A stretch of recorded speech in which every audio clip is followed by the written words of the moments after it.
Zionism is indeed the philosophy or the movement of people who want to establish a new Israel as the center of a one-world government. In order to accomplish their goal, they, however, had to do one very important thing. They needed the support of the worldwide Christian community. They needed the churches on their side. So, in the 19th century, before Israel was founded, the Rothschilds worked closely with several people in Christianity. They attracted a man called Cyrus Scofield. He was a convicted criminal lawyer, an expert in fraud and forgery.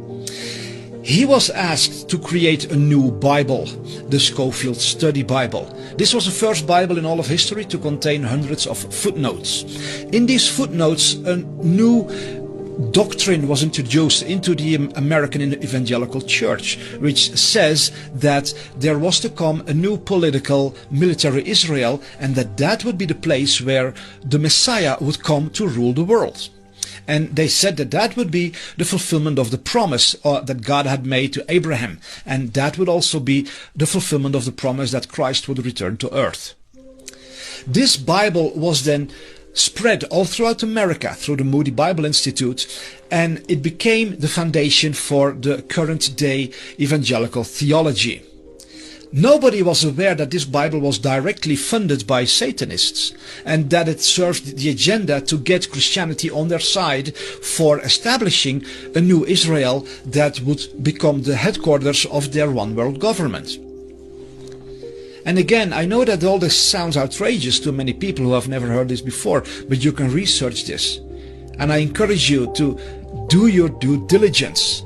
I've studied this for decades, and I know what I'm talking about, but it's very difficult sometimes when you talk to people who are not informed, who have simply accepted a certain mindset, who have blindly believed that, and who repeat it to everybody else without ever doing their research.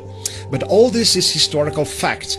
The Scofield Study Bible was published by the Oxford University Press, which was owned by the Rothschilds. And this whole theology was first written out by John Darby, whose family owned the most haunted castle in the world, Leap Castle, where 150 dead bodies were found in the cellars and where satanic masses were held. John Darby used all kinds of occult terms in his religious writings. He was involved in many secret societies and occult groups. And he is the one who educated Cyrus Scofield. But John Darby was an employee of the Rothschilds. He worked for the East India Company.